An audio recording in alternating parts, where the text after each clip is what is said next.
Hello friends, आप सभी को मेरा नमस्कार। और दोस्तों, आज की इस वीडियो में मैं आपको बताऊंगा जो 22 अगस्त सेकंड शिफ्ट को DSSB का एस वाला एग्ज़ाम हुआ है उसके बारे में। ठीक है, नंबर ऑफ क्वेश्चंस कितने थे, फॉर्मेट क्या था उसका, मींस पैटर्न कैसा था एग्जामिनेशन का, और एग्ज़ाम इजी था, मॉडरेट था, कैसा था, उन सब के बारे में आज इस वीडियो में हम डिस्कस करेंगे। चलिए ठीक है। सबसे पहले उसमें नंबर ऑफ क्वेश्चन 200 थे। ठीक है, 200 क्वेश्चन थे और टाइम कितना था, 2 घंटे, यानी कि 120 मिनट थी। ठीक है, उसमें 5 सेक्शन में बटा हुआ था। ठीक है, 5 सेक्शन के भी सब सेक्शन थे।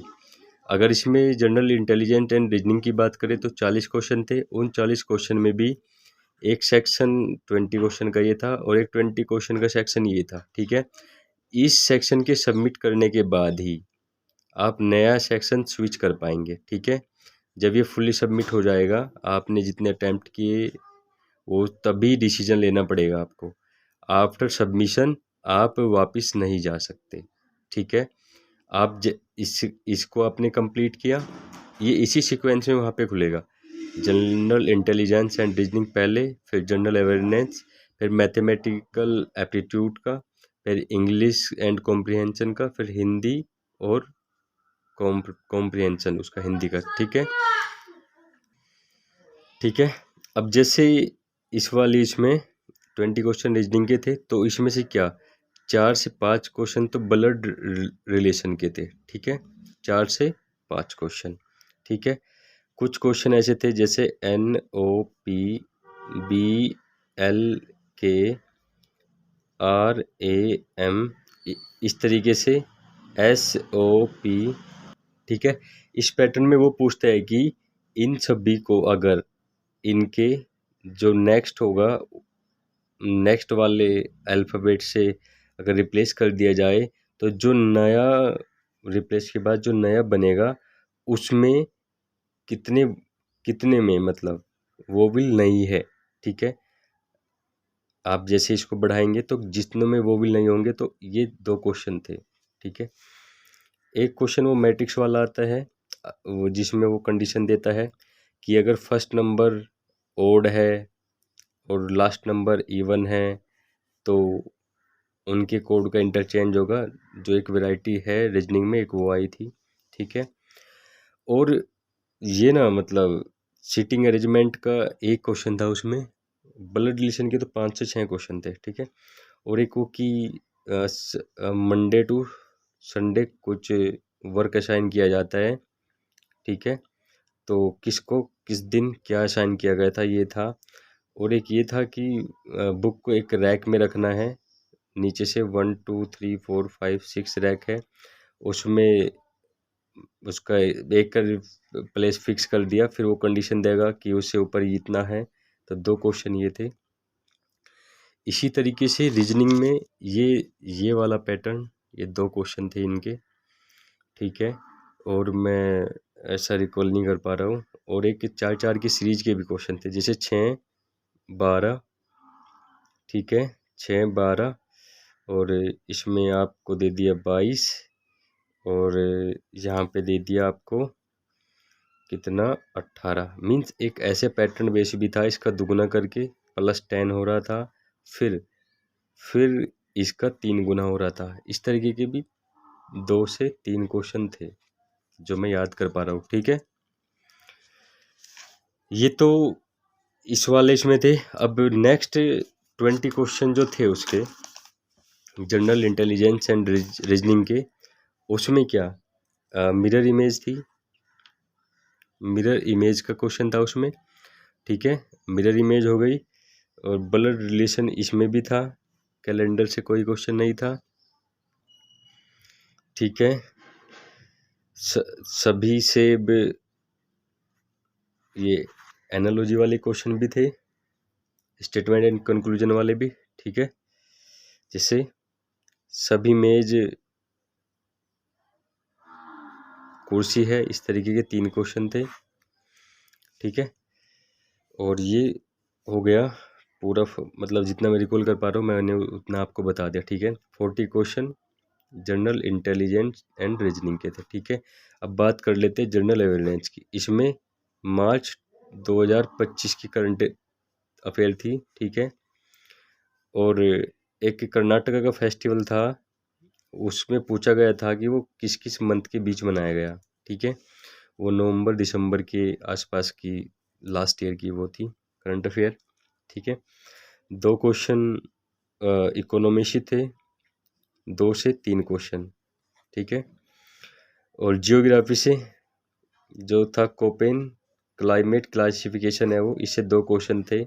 एक तो उसका उन्होंने कोड पूछ रखा था, ठीक है। और एक उसका पोस्टुलेट पूछ रखा था कि ये अवधारणा किसने दी थी, इस तरीके से था। हिस्ट्री से था, संगमेर से था क्वेश्चन, स्वराज मेरा जन्मसिद्ध अधिकार है, ये बाल गंगाधर तिलक जी ने, ठीक है। एक वो HRA था, हिंदुस्तान रिपब्लिक एसोसिएशन, वो जिसमें वो भगत सिंह और चंद्रशेखर आज़ाद जी ने 1928 में गठन किया था जिसका, उससे एक क्वेश्चन था, ठीक है। आर्ट एंड कल्चर से क्वेश्चन था, लाइक कथक से या अदर उससे भी क्वेश्चन थे। तो कोई ऐसा फील्ड नहीं था जो इन्होंने नहीं छोड़ा, मीन्स सभी सब्जेक्ट से 2-3 क्वेश्चन थे। आप ये अंदाज़ा लगा लीजिए 40 क्वेश्चन अगर है उसमें तो लगभग सभी सब्जेक्ट को उसने कवर कर रखा था, ठीक है। अब बात आती है, ठीक है, जनरल इंटेलिजेंस एंड रीजनिंग हो गया, जनरल अवेयरनेस हो गया, मीन्स 80 क्वेश्चन यहाँ पे हो गए। आपको सबसे पहले क्या करना है, फोकस होके अटेम्प्ट करते जाओ, जितना अटेम्प्ट हो गया फर्स्ट गो में, सेकंड गो का कुछ हवाला मत रखना, ठीक है। क्योंकि आपको ऐसे 10 सेक्शन 20 क्वेश्चन के 10 सेक्शन आपको कवर करने हैं विद इन 2 आवर, ठीक है। लास्ट टाइम में कुछ का मैंने देखा कि किसी किसी का तो एक सेक्शन ही छूट गया, ठीक है। तो आपको मतलब विद स्पीड और विद फोकस काम करना है, ठीक है। क्वेश्चन का लेवल बहुत ही आसान है, 1-2 क्वेश्चन आपको लगे। और जनरल इंटेलिजेंस एंड रीजनिंग का एक क्वेश्चन और याद आ गया, आपने देखा हो CGL जो मेंस में एक रीजनिंग का पोस्ट है, यहाँ पे स्टार दे के यहाँ पे ALP कुछ भी लगा दिया, फिर यहाँ पे SNO करके यहाँ पे परसेंटेज दे दी, तो इसमें स्टार और परसेंटेज की वैल्यू, ये 2 क्वेश्चन थे, ठीक है। बस अभी उतना ही रिकॉल कर पा रहा हूँ। अभी मैं मैथमेटिक्स की बात करूँगा, तो मैथमेटिक्स में भी 40 क्वेश्चन पूछे, 20 का एक सब सेक्शन था, 20 का एक सब सेक्शन था। क्वेश्चन का लेवल इसमें इजी ही कहूँगा मैं, कोई ऐसा क्वेश्चन नहीं था जो डुएबल ना हो, ठीक है।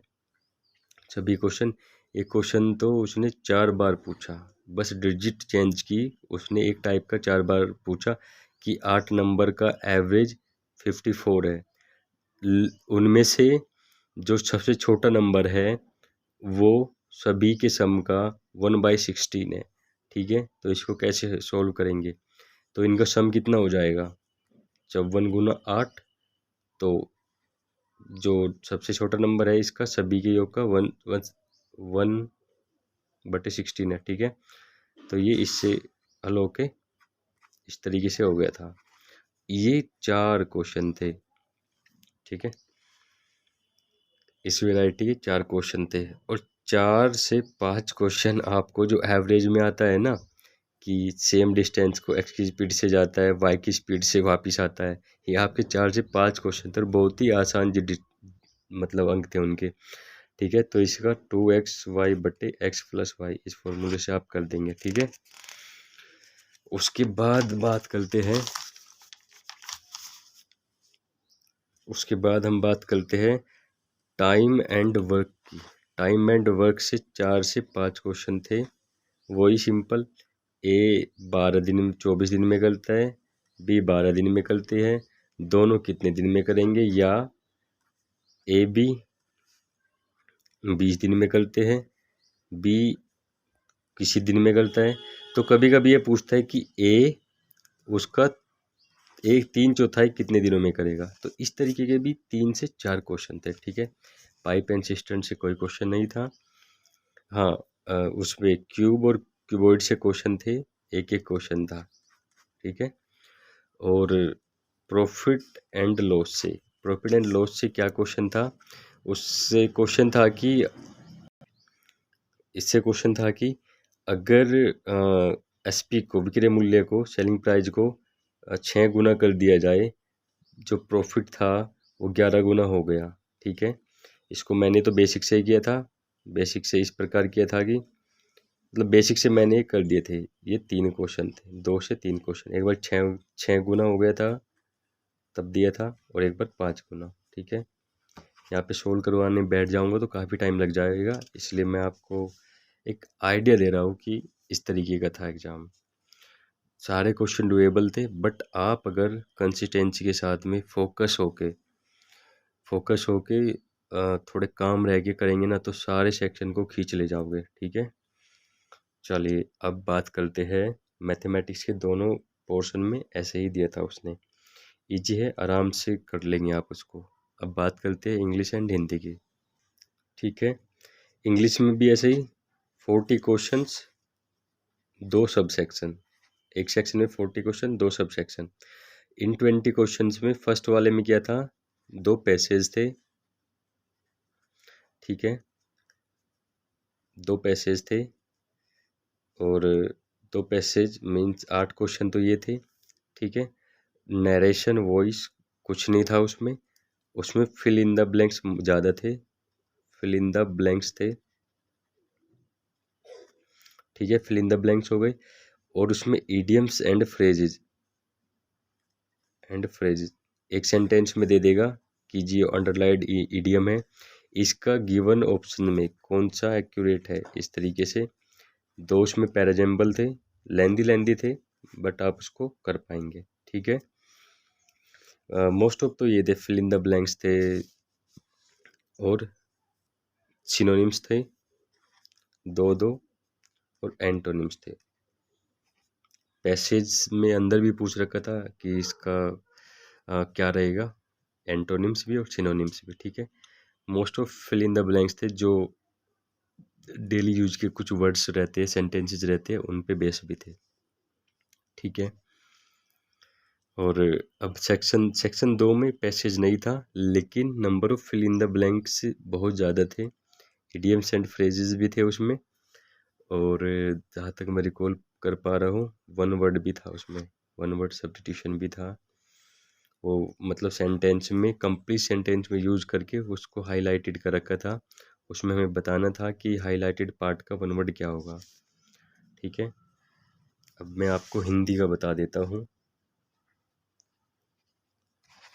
हिंदी में समास, संधि, ऐसा कुछ भी उसमें नहीं था। उसमें आपका तत्सम तद्भव वाला एक पार्ट होता है, तत्सम तद्भव। तत्सम हमारे वो है तत्सम, देखिए जो संस्कृत वाले शब्द रहते हैं, तद्भव जो अपभ्रंश होके बनते हैं, ठीक है। जैसे करपट, इसने पूछा था करपट। करपट में 4 ऑप्शन दे दिए थे, 1 2 3 4, कि करपट का तद्भव क्या होगा। पहले ऑप्शन जिसने कपाट, किवाड़ दे दिया था, किवाड़ या दरवाजा, ठीक है। दूसरा कपड़ा, ठीक है, वैसे कपड़ा होगा इसका, इसी तरीके से उसने दिया था। उसने पीपल का पूछा था, देखिए पीपल का उसने तत्सम पूछा था। अब आप एक बात बताओ, आप ये पीपल लगा देंगे, ये तद्भव है, तद्भव। और पीपल, पीपल जैसे हम अपनी किए तो पीपल का पेड़ है, तो हमें लगता होगा कि ये अपभ्रंश हुआ है तो ये तद्भव, ऐसा नहीं है, ये तत्सम है, ये आपको ध्यान रखना है, ठीक है। तो पीपल, ये 2 तत्सम तद्भव थे। मुहावरे था टीम टाम करना, टीम टाम करना, ये देख लेना आप, क्योंकि आप में से सब मोस्ट ऑफ तो वही होंगे जो एसएससी के एग्ज़ाम्स देते होंगे, तो हिंदी से वास्ता कम ही पड़ता होगा, इसलिए ये मतलब वोकैब सेक्शन ज़्यादा था उसमें। फिल इन द ब्लैंक्स मतलब उसमें रिक्त स्थानों की पूर्ति करना होता है, फिल इन द ब्लैंक्स को रिक्त स्थानों की पूर्ति करना बोलते हैं। तो रिक्त स्थानों में से अगर कोई आप न्यूज़पेपर भी रीड करते होगे ना, कुछ भी हिंदी में नॉर्मली, तो आराम से आप उसको कर ले जाएंगे, ठीक है। ठीक है। और वहाँ पे उसमें जो पैराग्राफ होता है, हिंदी में गद्यांश बोलते हैं उसको, तो गद्यांश दिया था वो मन की शक्ति के विषय में दिया था, ठीक है, मन की शक्ति के बारे में दिया था। तो उसमें 4 से 5 क्वेश्चन थे, ठीक है। और इससे याद आ गया, जो इंग्लिश में पैसेज पूछा था उसमें उसका टाइटल भी उन्होंने पूछा गया था, ठीक है। मतलब डुएबल था, लैंग्वेज भी कुछ ज़्यादा डिफिकल्ट नहीं थी। अगर आपको कुछ भी और मतलब जानकारी चाहिए इस पेपर के बारे में, तो आप मुझसे कमेंट में पूछ सकते हैं। और एक छोटी मोटी और जानकारी दे दूँ सेंटर के बारे में। मोस्ट ऑफ का सेंटर नोएडा सेक्टर 62 वाला है, मोस्ट ऑफ का सेंटर, देखा आपने। तो उस सेंटर के बगल में ना वो अनाउंस होता रहेगा, अपना बैग यहाँ जमा करा दो। आपको कहीं जमा कराने की ज़रूरत नहीं है, आप ना वहीं पे नोएडा सेक्टर 62 वाला बहुत अच्छा सेंटर है, उसमें ना काफ़ी सारी रैक लगी हुई है और वहाँ पे स्टाफ रहता है, तो वहाँ भी आप बैग रख सकते हैं। खाम में अपने पैसे कहीं वेस्ट करने की आपको नीड नहीं है, ठीक है। ये अनाउंस करते रहेंगे कि बैग यहाँ जमा करा दो, आपको कहीं बैग नहीं जमा कराना, उस रैक में रखिए। और आपको यहाँ पे लॉस्ट होने का भी खतरा नहीं है, क्योंकि गार्ड रहते हैं। और जब आप अपना बैग वहाँ से मतलब एग्जिट के टाइम पे बैग उठाते हैं, तो वो आपका जब मोबाइल ऑन करवा के उसको पैटर्न को अनलॉक करवा के पूछते हैं, तो सेफ है, रख सकते हैं वहाँ भी। अदरवाइज ठीक है, रखना चाहो तो आप इधर भी रख सकते हैं, ठीक है। और उसमें हाफ स्लीव में जाना पड़ेगा आपको, आप फुल स्लीव में मत जाना। मेल एंड फीमेल दोनों कैंडिडेट के लिए है, ठीक है। तो हाफ स्लीव में आपको जाना है, ठीक है। शूज अलाउड नहीं है उसमें, ठीक है। आप सैंडल पहन के जाए, सबसे बेस्ट सैंडल या स्लीपर, ठीक है। और कोई ऐसी जानकारी नहीं है जो इसमें मैं आपको दूं। सभी को ऑल द बेस्ट, अच्छे से करके आइए। हाँ, और अगर हम प्रेजेंट की बात कर ले तो कितने बंदे प्रेजेंट थे, हमारा वो 18 का था, तो हम 18 में से 7 प्रेजेंट थे।